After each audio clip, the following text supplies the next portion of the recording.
Okay, hello. Let's see if this will work. Yes. Excellent, much faster this time. I'm getting the hang of it. I think it's pinned. Hello, teacher Angelo. Hello, Carlos. How are you? How are you doing today? Let me just check. Yes, pin. Oh yeah, now it's pinned. All right, so let's get started right away. And I'll explain this after I've added.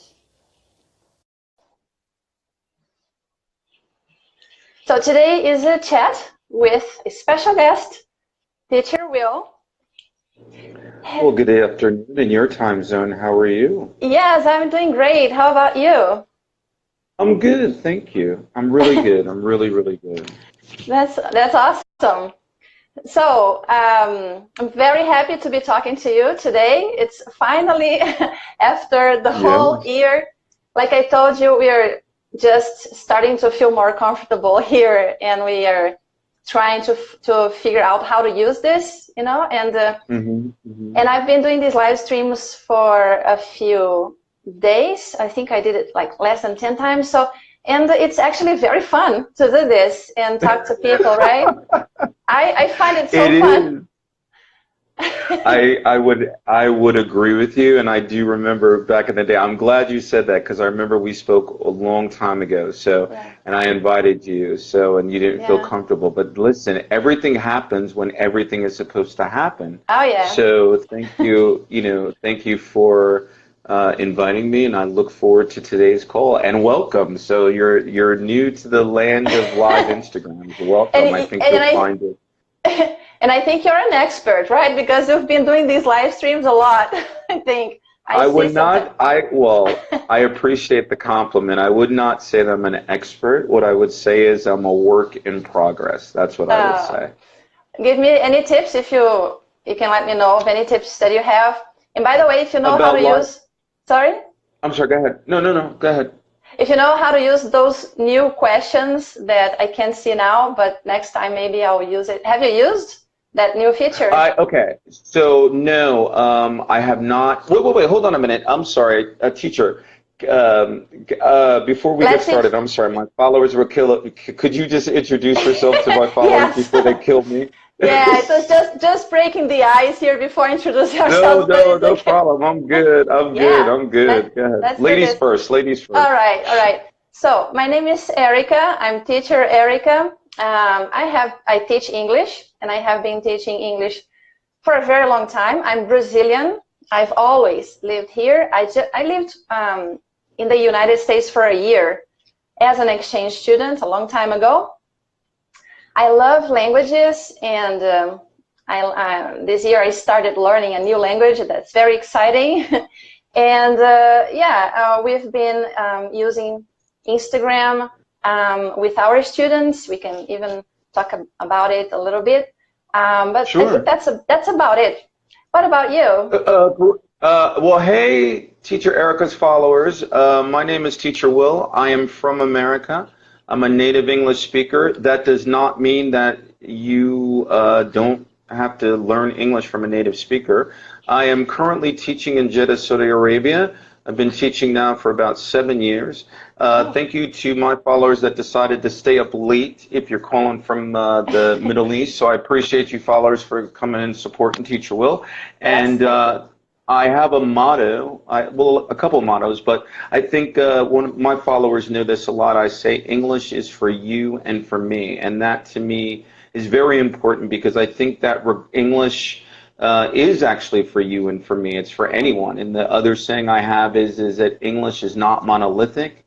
English does not care. People care about whether you're native or non-native or what country you come from, what gender you are, what religion you have, but English doesn't care. So I think it's, thank you again for inviting me to the call, and I'm excited. With respect to your tips, are you saying tips as it relates to Instagram or live Instagram? What do you mean? Live streams specifically, but yeah, because like I said, I've been doing this, it's been something recent. I've been doing this for a few weeks, I think. And yeah, but I've been watching more live streams too. Yeah. Okay, no, I would say from my perspective, I think, you know, it'll be interesting to see what my followers would say, but I think in terms of one of the things that I've tried to do is make it fun, make it interactive. Different activities, whether it's games, whether it's lives with followers, whether it's you know, thought-provoking questions, whether it's having lives with speakers or other teachers and things of that nature. So my only suggestion to you is like figure out what your plan is, and the last thing I would say is pace yourself. You know, I've been doing this since January, and it's interesting. There are, you know, I would say it like this. Let me say it like this. What is your reason for doing a live? That's what I would say. Because there are a lot of teachers I know in the beginning that didn't start doing live Instagrams and then started doing them, and then for whatever reasons they stopped. So as long as you know your intent and make it fun, and then you'll have a blast with it. That's been my experience. Yeah. Well, to talk a little bit about my objective here with the live streams, this has a lot to do with me starting to use Instagram to not only to, I'm going to use the word teach languages, but because we make videos, right? And but also as a language learner. So actually what happened is that, like I told you, we started this account last year in October, and we started posting the videos, trying to figure out what's happening here. And then, because, actually, let me tell you this story. Very quickly. No problem. I'm a private teacher, so I teach one-on-one, right? So I have this student who started in the beginning of last year, so it's been 2 years now. And she told me in October last year that she was using Instagram she was following teachers here. And I thought that was an amazing idea, and I told her to keep doing that, to follow as many teachers as she could. And then I realized that I saw many people were posting stuff like, you know, those, I don't know, graphics, tips, and things like that. And the teachers were making the videos. So I said, Bruna, her name is Bruna, by the way, and her account is English Learning Diary. So I told her, Bruna, why don't you make videos to practice? You don't need to wait until the class, because her classes are once a week. And I told her, why don't you start making videos? And her account is public. So she was very shy in the beginning. She was using her personal account. I told her to create a second account just for English. Right. And she was also a little afraid in the beginning, but then she started making the videos, and now she feels better than before. Of course, it's always a lot of work to make a video, but she was telling me this year that she can watch her older videos and compare. You know, it's been a year of videos, so she feels really glad that she's very happy that she can see her progress in a very concrete way, you know? Yeah. And then in the beginning of the year, because I was telling my other students to do the same thing, but they are very shy, very, very, very shy. Most people are very shy in front of the camera. But I saw Bruna, and I don't know, I felt like doing the same. I wanted to do the same thing she was doing. So I chose a language. I picked the language out of the blue, and it is Polish. And I've been learning Polish on Instagram and now on YouTube too for 9 months. Nice. Yeah. Nice. And then I was invited. I started being invited on the Polyglot, because I'm on this community, on the Polyglot community, to take part in some lives, 3 lives. And I thought it was very interesting. It is, because I feel like I'm getting out of my bubble, you know, reaching out to other teachers, other polyglots, other language learners, and seeing things from other perspectives. This is always great, right? So I'm excited about this. Yeah. No, I think you bring up a lot of interesting points. So I will just give my overall perspective in terms of live Instagram, social media, and because I think it's a very useful thing. You know, social media. Okay, let me take a step back.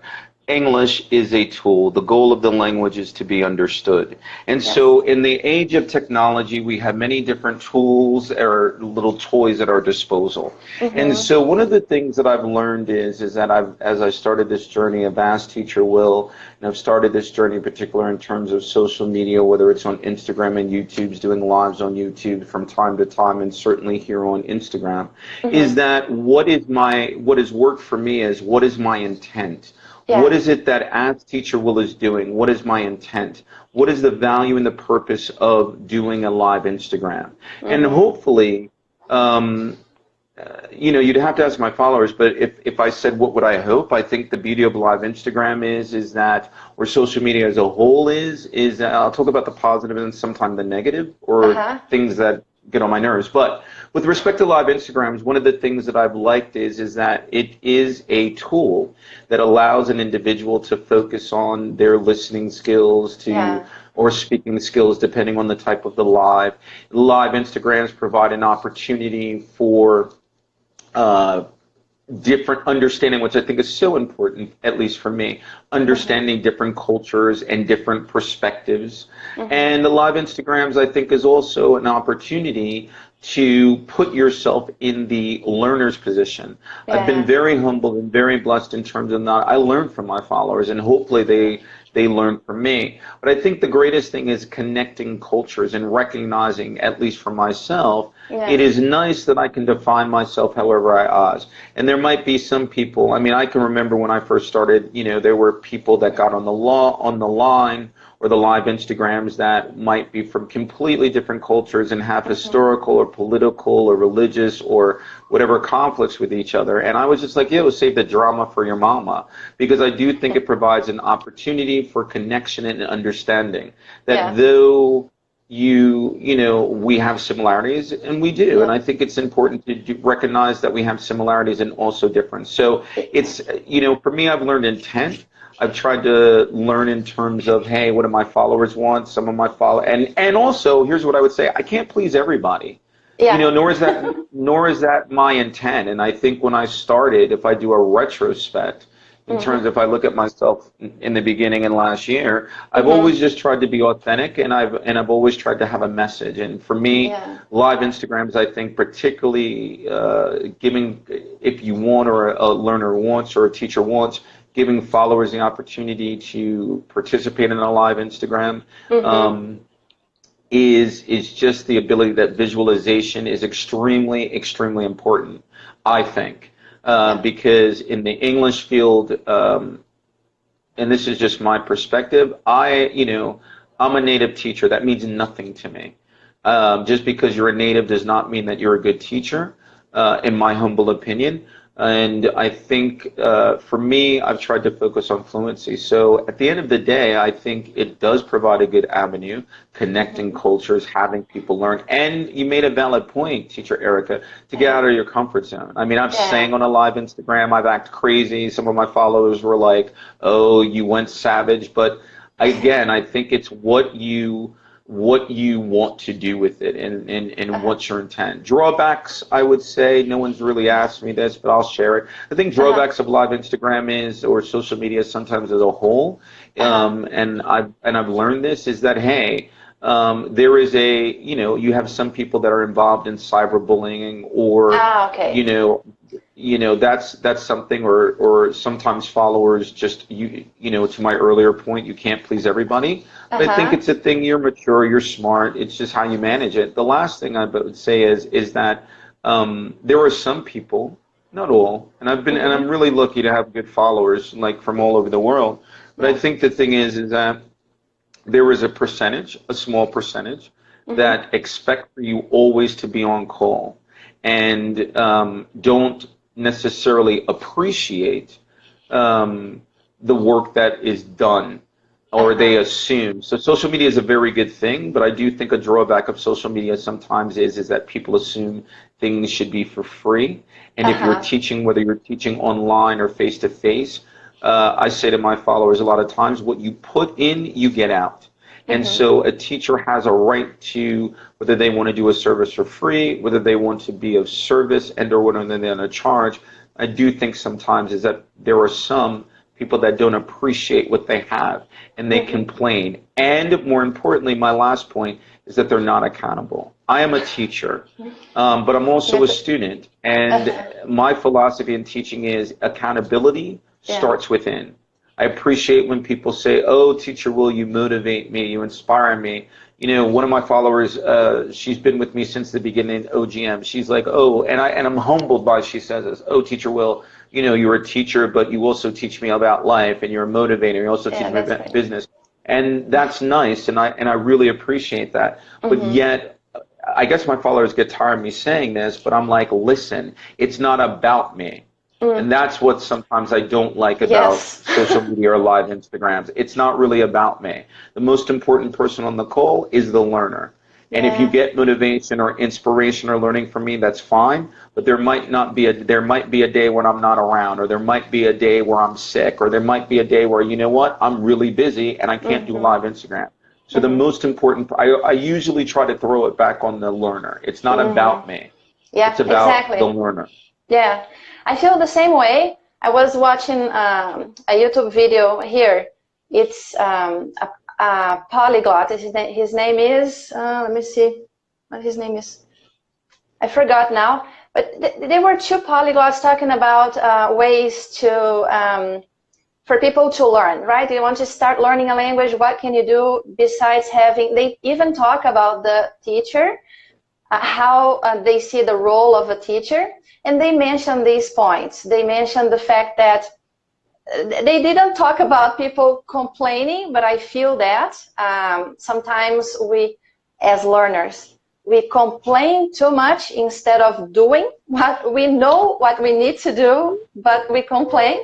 And the other point is, yeah, it's not about the teacher, it's about the learner, the student.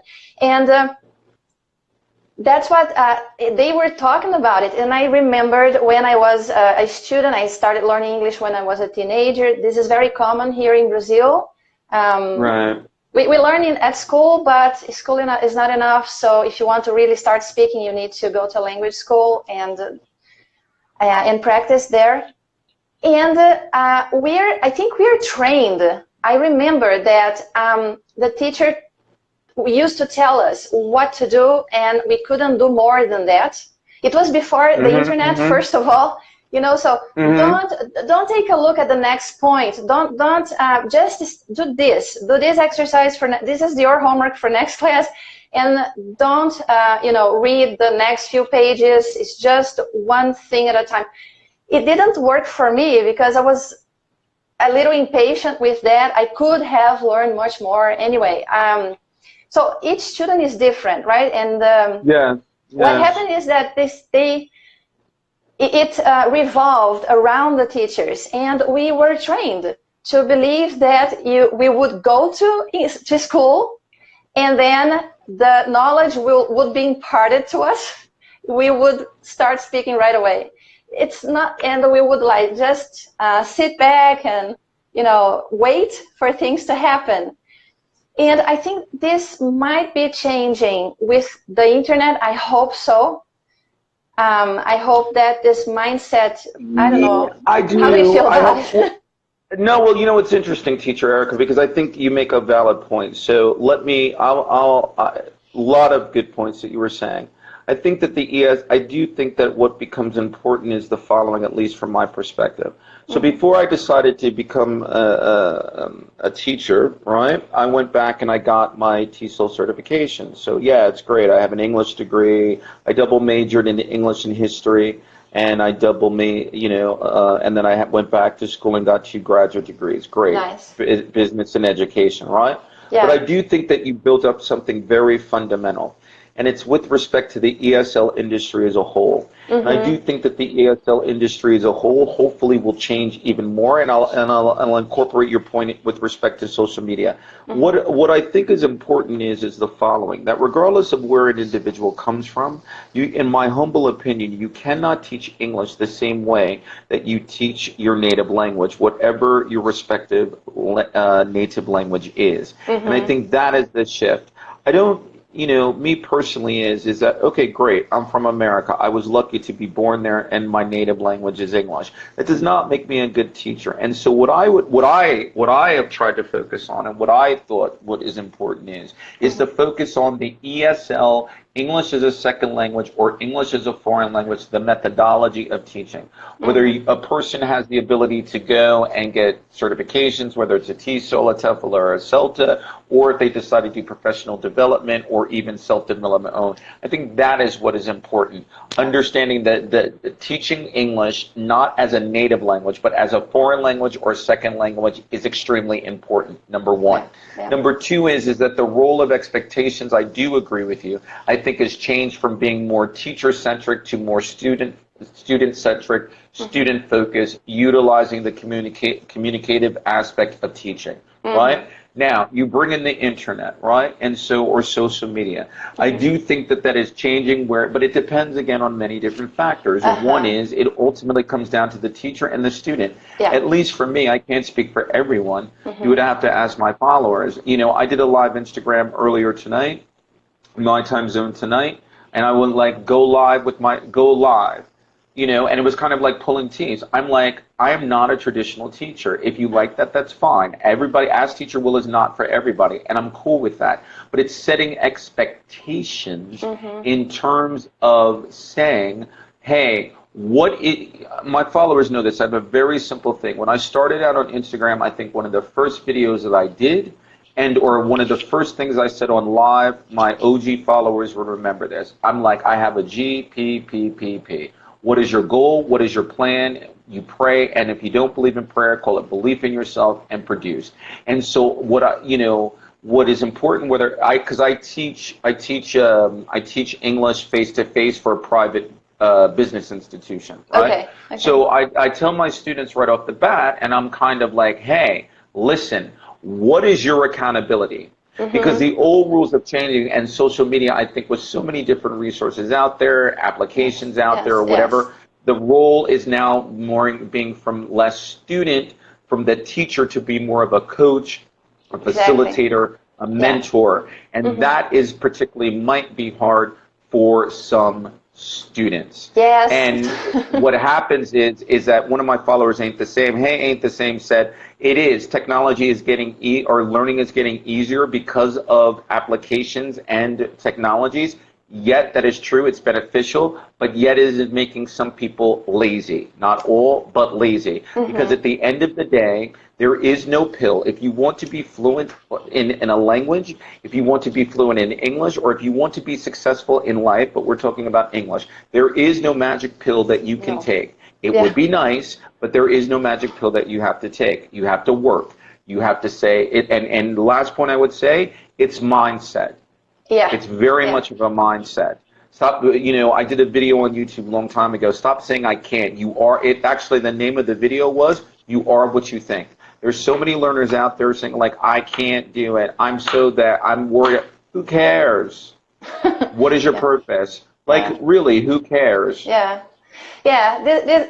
way you see, not just language learning, but I think I would generalize and your philosophy, right, in life. Are you open? Are you, because I remember these two concepts, the growth mindset and the fixed mindset, right? The fixed mindset, you believe things are the way they are, things will not change. Some people are born with talent, I am not, so I cannot do this. And other people, no, they are open to everything, to learning, right? To learning, and they believe in effort, they believe in hard work, and they believe that that will make them learn. And I think the chances are higher if you have a growth mindset.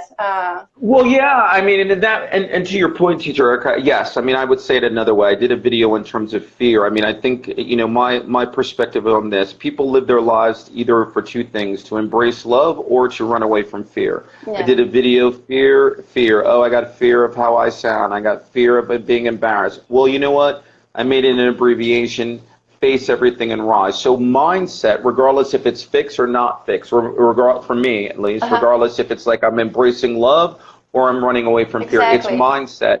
And so the psychological aspect, I think, of learning another language, and you're a polyglot, but learning another language, mindset's important because people can coax themselves out of learning a language. Yes. And that's unfortunate. Yes. And so, you know, you can, people, and it's by this simple thing, simple thing, my followers get mad at me sometimes, I can but. What do you mean you can but? I remember a follower, he was like, I can but, and I got up and I touched my butt. I was like, wait a minute, what are you talking about? I can but. Yeah. You just negated everything that became before there. So, in summary, what I would say is I think the nature of English is changing because of technology, because of application. It still does not, for me at least, omit the personal accountability and engagement. Yeah. In the end, it's how we react to things. It's not the app or the internet or the book, the textbook, whatever, grammar, whatever. It's not that. It's us, how we approach any of these things, I believe. I think. Yes. You've had this Instagram account here for a while. You've been doing live streams, and sometimes you do it with your followers. Yeah? Yes. Yeah. And they are not afraid. They're not shy. How do they feel about talking to you? Some are. No. Listen, let me tell you a quick story. I got a couple of OGM followers on. Ain't the same, heart, lost. So listen. When I started January 2018, my first live Instagram, I had 11 people on the call. I will never forget that. I had 11 people. I mentioned some of them before. And then I grew, and then anywhere on a live Instagram, probably I will average anywhere from 400 to 500 people. Are they shy? Yes. You know, yes, ain't the same. Yes, OGM. Hey, ain't the same. She's one of my OG followers. So she was one of the 11, right? So yeah, are some of them shy? Yes. My thing is this, and see, this is, and I shouldn't. I'll tell you this, but my followers might get mad at me. You know why? And I don't do lives all the time with my followers, but you know why I do it? Here's why. Because when they ask and they don't do it, it's a way of being like, you know what? I don't have to do it. Because at some point, you have to have the courage. One of the greatest live Instagrams that I did was a woman who was calling for Azerbaijan. She spoke English for 2 months. And she got on a live Instagram and she spoke. And I literally got off the phone and I was like, and for all you people that have sat back and you can't, you need to look at this woman. So I think now shyness is part of it. There might be other factors like whether it's cultural, religious, whatever, and I get that. But there are, you know, what my responsibility is and my own sense of integrity as it relates to Ask Teacher Will is providing people opportunity. If I provide you an opportunity, and I said this, ain't the same knows it, ghost knows it, lost soul knows this, my OGM followers know this. I said in the beginning when I started, I said, you know what? I'm going to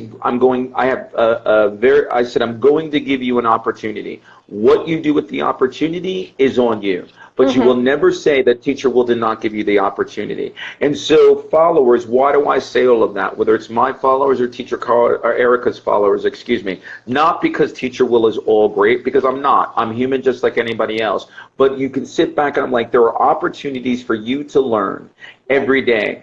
The question is, do you have enough belief, confidence, and faith in yourself to take an opportunity? And if you do, great, but you will never say. Because literally, I remember the first live, it was 11 people. No one would speak. No one would speak. That's fine. Because that's not my responsibility. You know what my responsibility is giving an avenue. But yet, you know what? We've had, about a month ago, they were a bit like, oh, Teacher Will, oh my God, I've been listening to your lives and I can speak now and I believe what you want to do and things of that nature. So it's just creating an opportunity and it's normal. Why? Final comment? Because people aren't used to that. Yeah, this is last thing, they're not used to it. The only counsel that I would suggest in this is if you do live with your followers, and I'm sure you know this, Teacher Erika, my followers think I'm crazy and part of it, that is the truth. But just to monitor that because everybody doesn't have the right intent. Yeah. Talking about speaking, in my case, for example, I'm an introvert. And we started making videos for our YouTube channel first, before Instagram last year.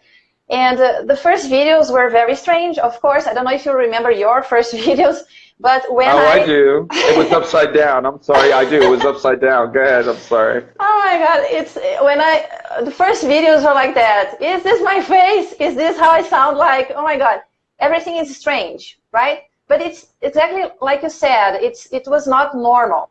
And then in my head, my strategy was this has to become normal. So I will make a lot of videos all the time until I don't feel that it's strange. It's part of my routine now to make these videos because it's important to me to make these videos. So I was making these videos for the channel, for later for Instagram, for the followers, students, and so on.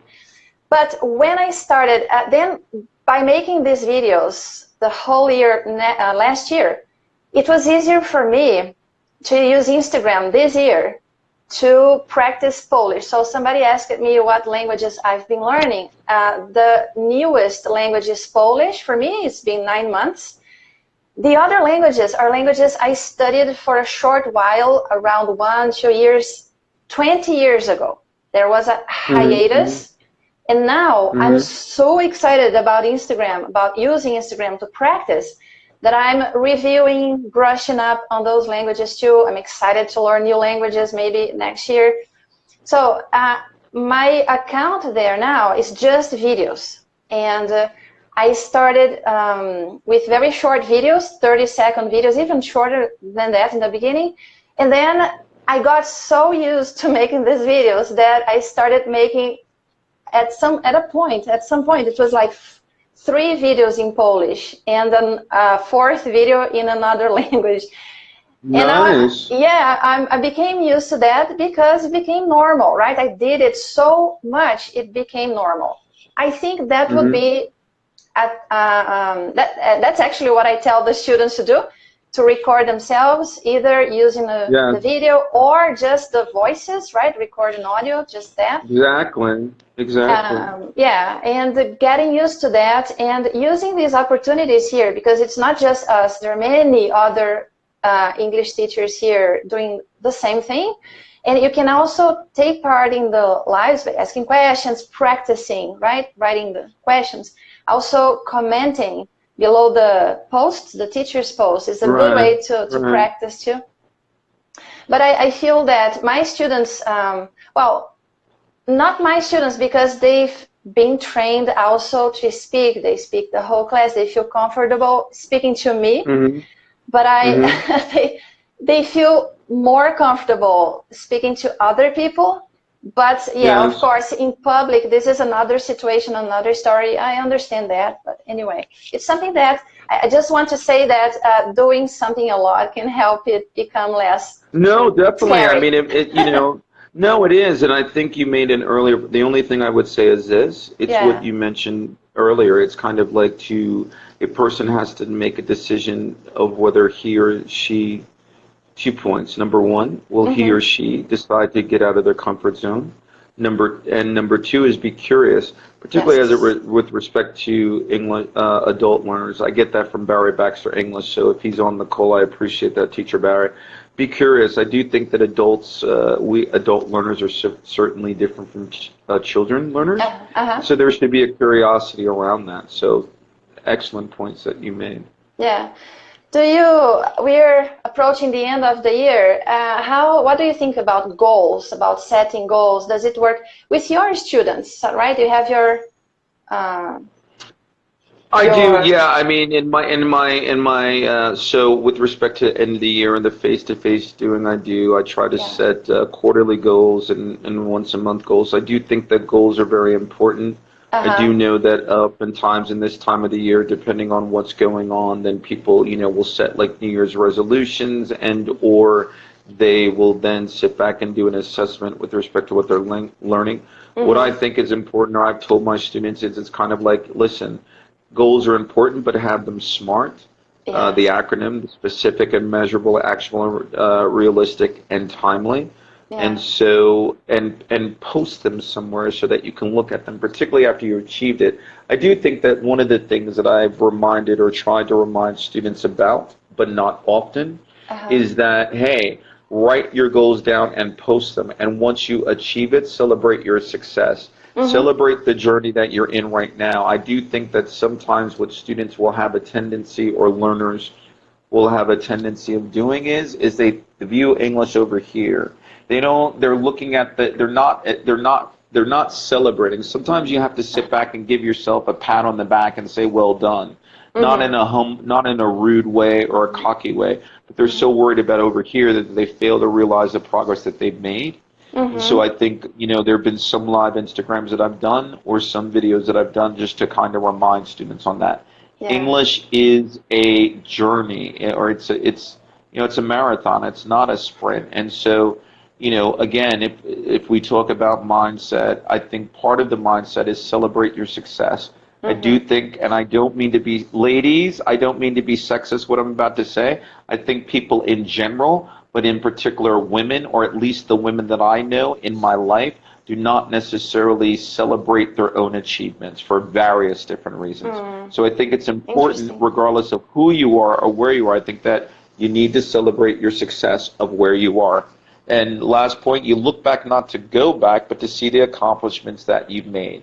Becomes very important, because, listen, you know this, and followers know this. Listen, when you learn a language, you're going to have your ups, you're going to have your downs. You're going to be days you're going to be motivated, days you don't want to pick up a book, listen to a live Instagram.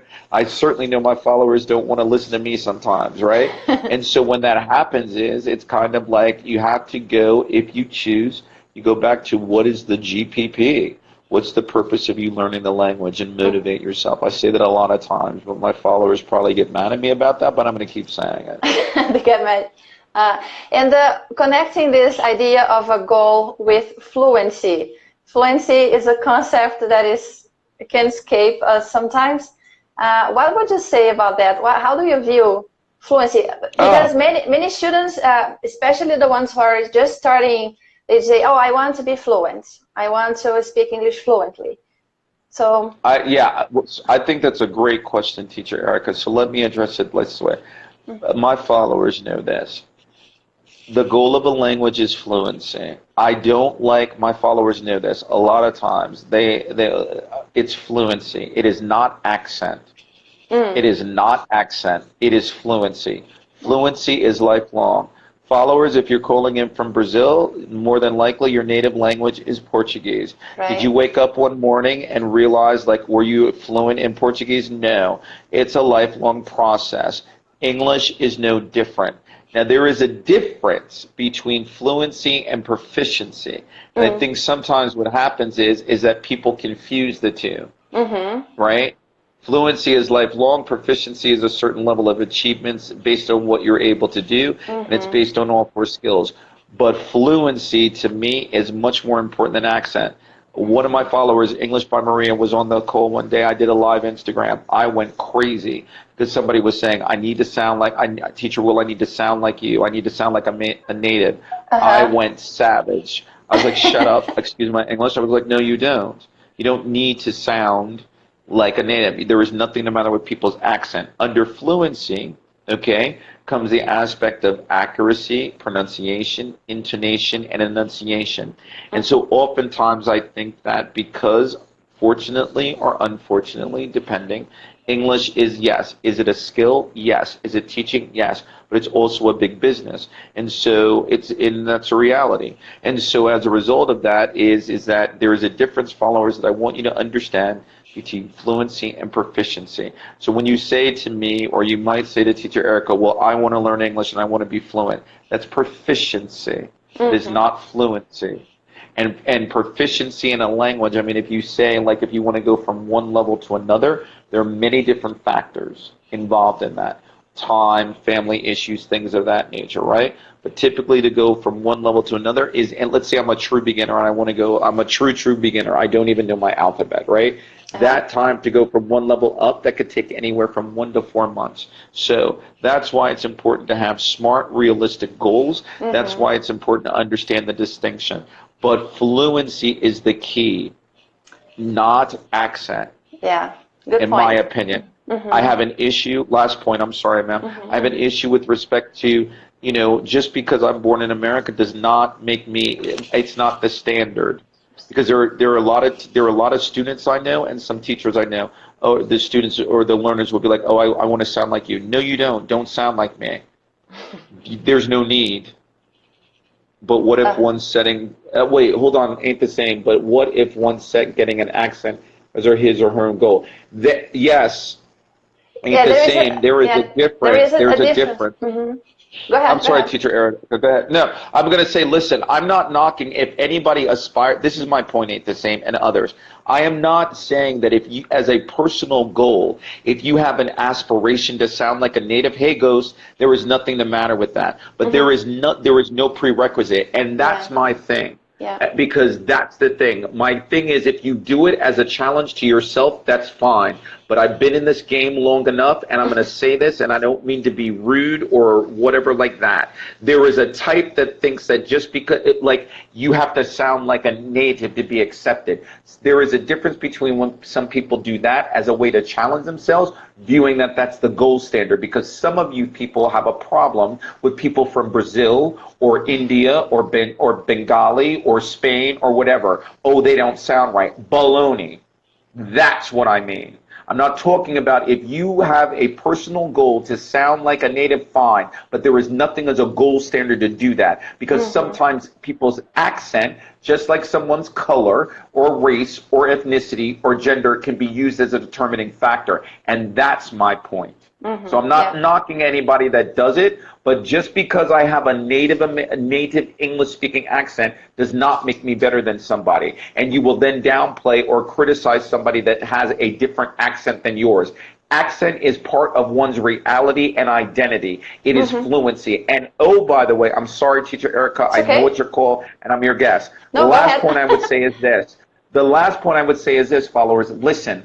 There are only between 400 and 450 million native English speakers. That, by definition alone, means that there are more non-native speakers. Be proud of who you are and how you sound. The goal is, again, fluency. Because some people will use accent as a determination or discriminatory factor, and I have a problem with that personally. Yeah, well said. And I will let her talk, Mr. Clauseless. I totally agree with you. I think there is a difference between need and want, right? Need and have to, like I have to speak in a certain way, or I need to. Who is asking you to speak in a certain way? Or I want to speak like somebody else. So yeah, it's exactly what he said, and it's, I would say, optional up to a certain point, unless there is someone demanding this from you. Right, which I don't know, can you think of a situation in which someone would demand a person to have a certain accent? Can you think of? Yes, in certain circumstances, yes. So, for example, if you want to get a particular job, somebody might ask you to speak a certain way, just like dressing a certain way. And Teacher Erica, let me apologize if I was a little too passionate beforehand, because I noticed the followers saying that.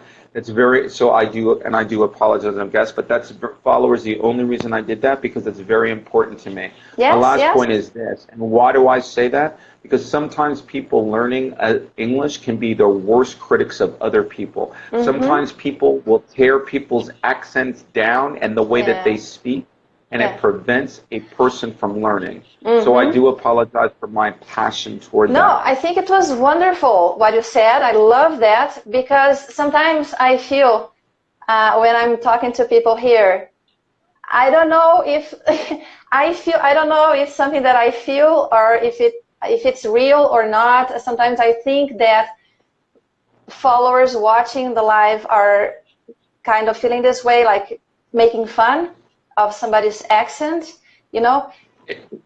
And that's why I said what I said, Teacher. That's what I said. What I said, Teacher Erica, because that actually happened on a live Instagram of mine, and I blacked out. I was still professional, but I blacked out. I was like, how dare you? That's what I meant by saying is that there is a difference if you do that for personal reasons, but on a live Instagram, somebody said, I hate their accent, and I blacked out. Yeah. I was like, really? Somebody would hate your accent? Yeah. Or possibly could hate your accent? Yeah, no, yeah, to hate somebody's accent, that's going too far, I guess. But yeah, I can't imagine why someone would say that. There is a person here, Mary. I think it's Mary, her name. She's asking a question: which language do you recommend to learn other than English? Because what I tell my students is that my secret plan is that they learn English well enough to learn other languages and other stuff on the internet, because most of the good stuff on the internet is in English. So if you're going to do a search and you want to find good stuff there, I don't know, it should be in English or Spanish, if that's the second language. But if you know, right? I think, yeah. No, I agree. Very quickly, I just think it's a really good question, Mary. I think it's personal choice. I mean, it depends on many different factors. I mean, if you want to do it, if you want to solely do it numerically, right? Then, you know, if you spoke Chinese, Urdu, English, and Spanish, you're speaking with like half the world's population. Yeah. But there's so many different languages out there. So again, it depends on, you know, what your purpose is. I mean, for example, teacher Erika's learning Polish. Not many people speak Polish in the world, Very but that few does not people. mean, yeah, but it doesn't mean that the language is not important. So I think that's personal choice. Oh, yeah. Yeah, and it's interesting because this is an experiment, what I'm doing with Polish. And when people ask me why Polish, and I say it was on a whim. It was just the first, friends of mine mentioned en passant, they were learning this language, and I said, okay, because I wanted to start a language from scratch, and a language that wouldn't be a Romance language because it's similar to Portuguese. Similar, yeah. Right? Like Italian, French, Spanish. Italian, even, French, Spanish, Romanian. Yeah. Romanian, Catalan, these languages. So it's my first Slavic language. I'm very excited about it. And it's so interesting because I've been studying it consistently every single day. And that's what I tell my students to do. They don't do it. But I study including holidays, Saturdays, Sundays, every day for 9 months. What is happening is that now in December, this month is different. Many students are going on vacation. My routine is changing, and because of that, I'm slacking off.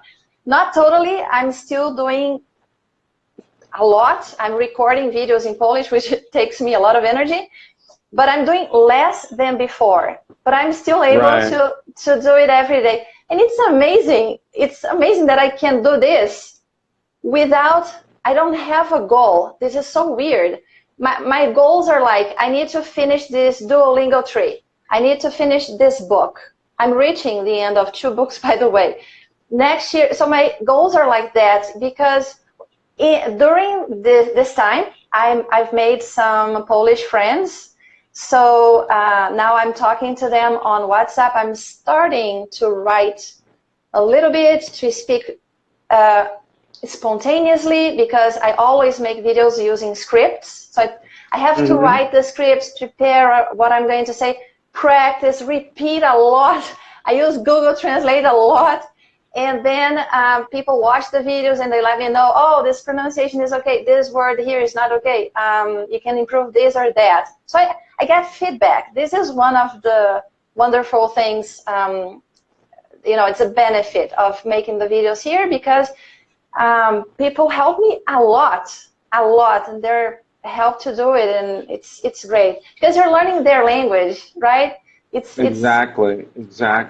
And I think that's why, with the utmost humility, I think that's why you're an effective teacher and people follow you, is because, you know, I think people that are effective teachers are doing what actually you're doing. Is that you're putting your student first, you're able to relate to your students in terms and your learners because you're going through the process. And so even if an individual was not learning a language for whatever reason, I think what's important is that, and it ties to your conversation with respect to Instagram tips or suggestions, you're a prime example of this, is that, again, to put yourself in the shoes of the student. So you, as being a teacher who's teaching English, who's a polyglot, but then also who's learning another, I think that is a very unique perspective that a lot of people don't have, but then that's why individuals respect you and follow you, because you have that perspective. Yeah, it's interesting because when I learned those other languages, including English and Italian, French, and Spanish, it was before the internet. It was completely different. Right. And then I started teaching. Now I teach only via Skype, on Skype, and not face-to-face anymore. And I started to wonder, how would learning a language change, you know, using the internet? How can you explore the tools that you're given? This is fantastic. Just only here on Instagram, you can do so much. There's so many things you can do here. It's amazing. It's like a playground for a language learner. Yeah, exactly. Exactly. And I think that's the beautiful thing. I mean, and that's the thing is that, you know, I don't believe in advice.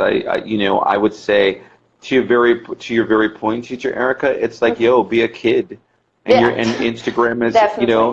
You know, it's like be a kid and experiment and have fun and play with this toy. I mean, I've done crazy things. You'd have to ask my followers that, but I've done crazy things, and because I've just been like, okay, you know what? Hey, it is what it is, and it's time to be fun. And I think if one of the things that I've had to remember, either on Instagram or even face to face, is kind of like, to have that innocence of a child. Obviously, we're not children, but have that innocence of a child and that joy and that and that like curiosity and it's okay to make a mistake, and you know, live Instagrams are what they make it. I mean, there are some teachers that I know, and it's not right or wrong, it's just personal decision. They never would do a live Instagram with their followers, never. And they don't have to. I'm not saying a person does. That's personal choice. Different approaches. Right, it's different approaches, but then they moved into it. So ain't the same. Is saying the more languages one learns, the more his or her mind gets sharp.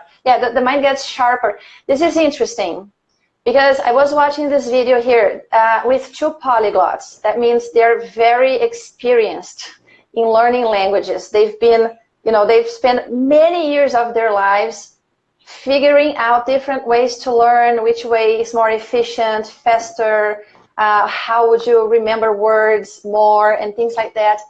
But for a person who is just learning his first language, let's say English, right? I would say that's a very important language to learn. I would recommend starting with English. It's it's hard, right? To learn by yourself, I would say. You would need a lot of guidance, I guess. A lot of guidance and so you don't get lost. And the beautiful thing is, to your point, because of resources out there, there's so many different resources that guidance can come in many different ways.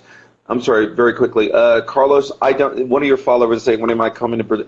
You know, that is, I have to come to Brazil. I don't know, but if I have the opportunity next year, I really want to come.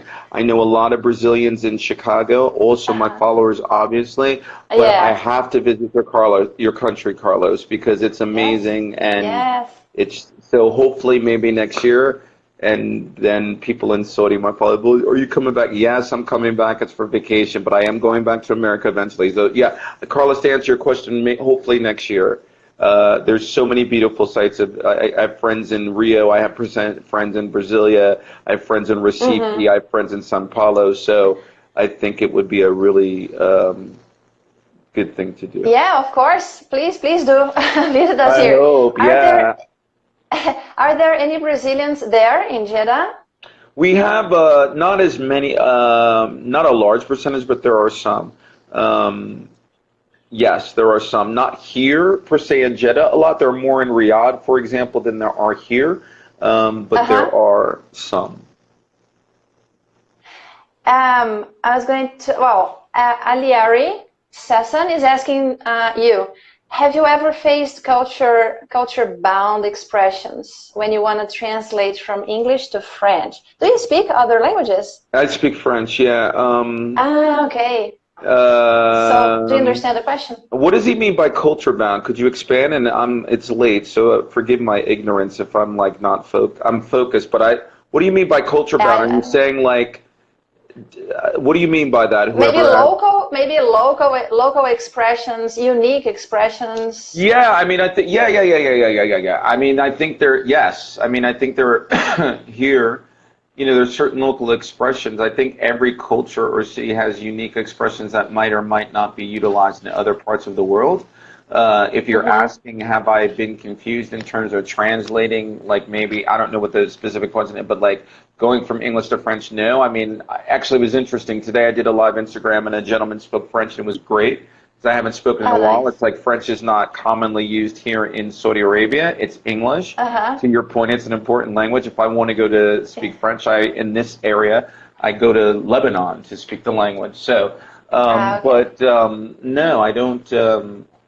I think every particular region has certain local. It's like idioms. Idioms are local. You know, they're cultural. So, if I'm answering the question correctly, that's what I would say. Okay. And Carol is asking, how to teach grammar in the conversation lessons? Oh. Do you do that? Very quickly, because I get passionate about grammar.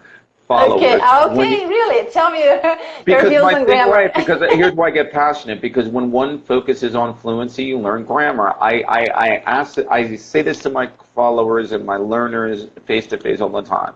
When did you become fluent in a language? When do you first remember that you can speak? They'll say like 5 or 6. I'm like, great. So you spoke, right? And you're like, yeah. And then you were like 7 and you spoke, and 8, and they're like, yeah, I spoke. I was like, so when did you learn the formal grammar? The formal grammar rules, like how old were you? Like 12 or 13. So you think English is any different. So I think it's a brilliant question. Listen, grammar is important. It is important. It is not the most, in my humble opinion.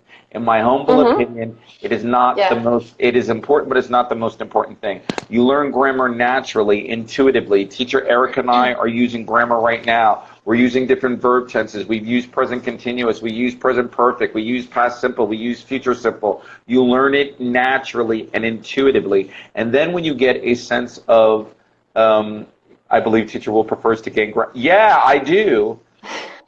I mean, that's how I learn French. That's how I learn English. I learn it. I'm not saying the rules are not important, but here's the thing. Some of your, very quickly, the reason why I say that ain't the same is because of the following, because people think that English is primarily grammar, and grammar has killed people, because all they think the language is about grammar, and they don't feel that they are successful at grammar, and it prevents them from learning. So all I'm saying is that when you become more fluent, you have the proper mindset, you have a certain amount of competency, you're learning grammar naturally. If you don't believe me, followers, what's your native language? When your mother or dad were teaching you, like, go, where will you go tomorrow? They didn't say will plus verb 1 eventually. No, they said, where will you go tomorrow? And you said, oh, I will go, or I will be going, or I am going to go, right? And then when you got comfortable, you learned it, right? That's the thing. Grammar sometimes kills and prevents people from learning the language because that's all they view. Or they might have like a bad teacher like me and was like, all they did was 12 is grammar rules. That's why I say that. So grammar is important. Yes, ma'am. How much time per day? This is a very basic question, classic question. How much time per day do you think is necessary for a person to learn a language, not get stuck on the same level? What level are they? Like, great question. What I typically say is, for me, it depends on the level and level of comfortability. So, you know, I say, like, to my students that are just learning the language, I have my afternoon class on that. I'm like, listen, you need to spend 30 minutes a day.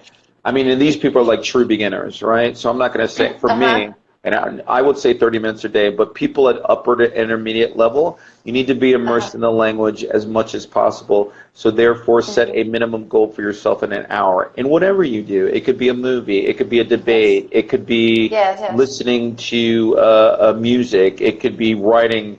But, you know, for me, at least an hour. And a good way to do that is, with all of the applications you were saying, and play games. Play games, yes. Have fun. You have to have fun. If you're not having fun with the language, I don't think you're going very far with it, because you need to find a way to have fun with it, right? And how about skipping days? Do you think it's a good idea to skip some days? Is it okay to study once a week, 1 day a week?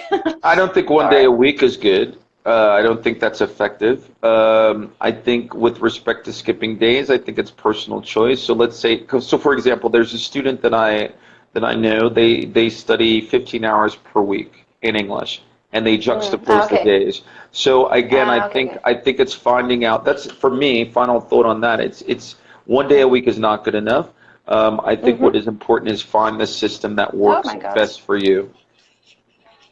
Teacher Will, the live stream flew by. Oh my God, I have so many other questions to ask you. It was a pleasure. We have only 20 seconds Thank left. you so much for having me. I appreciate it. I'll talk to you soon. Happy holidays. Happy New Year. Bye.